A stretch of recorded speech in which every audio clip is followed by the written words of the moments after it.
The Commander format, it's supposed to be fun. Keep your players engaged with these 5 white cards.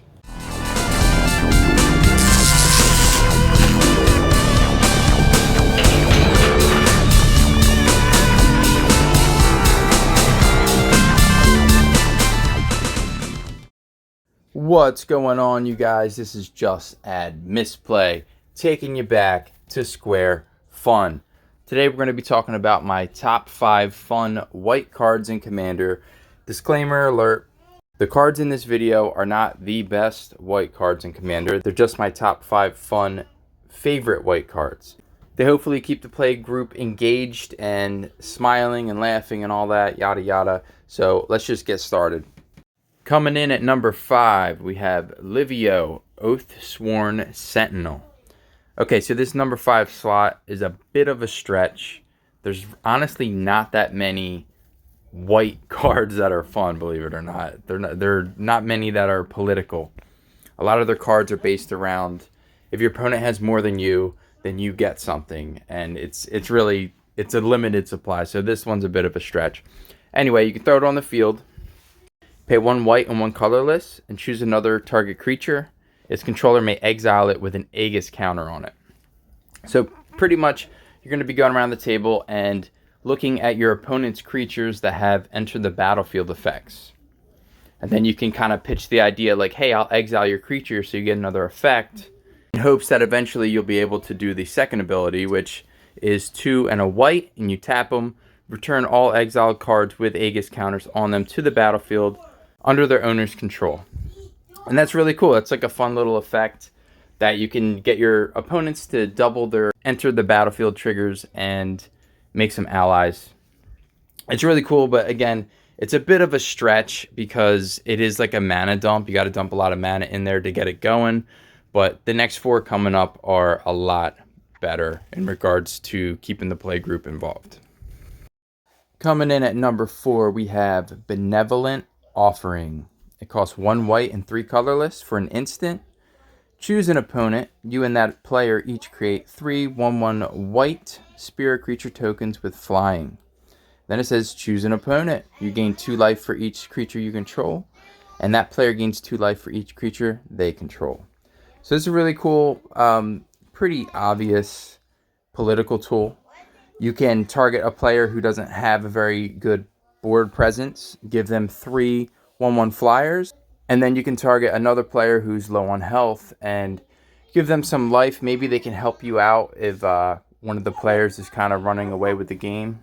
It's a pretty cool card, and I love the fact that it's instant speed, so you can like surprise opponents and like help somebody at the table who has no board state, but maybe he's being attacked multiple times because he doesn't have a board presence. Maybe give him some life back while you're at it. It's a lot of fun. Keep the players engaged. Let's go. Speaking of instant spells that can help your opponents out, coming in at number 3 is Holy Day. It costs 1 white and it's an instant. Prevent all combat damage that would be dealt this turn. So if there's a player at the table that's about to get KO'd, but you could really use their help for 1 more turn, make a comeback, and they're about to lose the combat damage, this right here, Holy Day, it's really not a great card. It's a lot of fun to play on the field and use for another player at the table. It's a very white mana thing to do, I think, and I love the fact that someone who's building up a big board state, you can just cast Holy Day and protect somebody. It's really fun.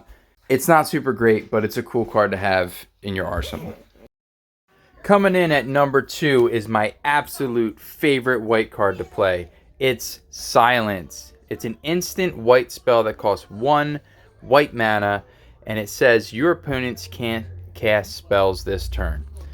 This card is my favorite card. It's a huge pet card, but it's also so much fun to play at the table. A lot of the white cards in this video, they're like almost like a counter magic. If there's one player at the table who's too far ahead, Silence will get people to like cheer you on. Like if there's like an arch enemy type of situation. So whoever's in the lead, and if they're winning by a lot, they will untap, upkeep, and then draw. So in response, during their upkeep, you can cast Silence. And then they won't be able to cast any spells. But keep in mind, none of your opponents will. They can still activate abilities and attack and all that, but it's a lot of fun to see the whole table just be like, shh. It makes all the other players that are kind of in a losing scenario kind of get a little bit of hope, which is really, really good. And in some cases, it can actually buy everyone one more turn together. All right, coming in at number 1 is probably the most political card on the list. It's Secret Rendezvous. It costs a white, and 1 colorless. It's a sorcery. You and target opponent each draw 3 cards.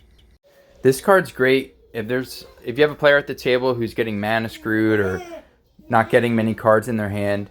Play this card, give them 3 cards, make a friend, make somebody smile. We've all played Magic where we've been mana screwed or we can't get our board set up and working to the way we want it to work, and we kind of check out of the game. We're like, all right, well, this isn't much fun. Well, this game will let that player get back in the game. It's probably the best political card on the list. And there's good news in Dominaria United. If you like this kind of effect, they just released a new saga called Love Song of Night and Day, where you and target opponent each draw 2 cards. It costs 1 white, 2 colorless, and it has 3 saga tiers to it. You and target opponent each draw 2 cards is the first, and then the second is create a 1/1 white bird creature token with flying. And then the third is put a +1/+1 counter of each of up to 2 target creatures. So it's friendly at first, and then it gives you more of a board presence if it sticks around. So keep that in mind. It has to be an enchantment that sticks around each upkeep. But I think that's a fair mana investment for 3 mana. You draw 2 cards, and the opponent draws 2 cards. It's a white divination, kind of. But I love the fact that you can gift cards to your opponent. That's like one of my favorite things to do in Magic. I know not everybody plays that way, but I really think that if you try to play that way, everyone else at the table will have a good time. So what do you think of my list? Comment below. Let me know. Are there any cards you plan on trying? Are there any cards that I missed in mono white? I would really love to hear your thoughts. I'm always trying to get new cards into my games. And I was actually pretty surprised going through all the white cards that I play in my decks. Most of them aren't very political at all. Like, a lot of them end up being, if you're behind, then do an effect. I really thought white would have more political cards or even more fun cards for the whole table, and it was really kind of a lackluster. And for me to really narrow it down to 5 cards, and I'm not even huge on all of these 5 cards, it was kind of a bit of an upset, really. So if you have any cards you would like to suggest, please comment below, and I would love to try them out, and I'll even give you some feedback in the future, all right? So hopefully stick with it, and we'll continue this series. Thank you for watching, and we'll see you in the next video. The Commander format, it's supposed to be fun, right? I think, okay. Rewind that. Check, please. What's going on? The Commander format. It's supposed to be fun. Keep your players engaged with these 5 white cards.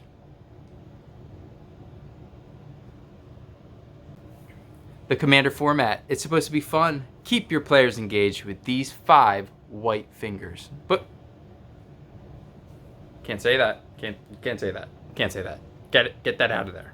Edit. Delete it. Ban him. Ban him now.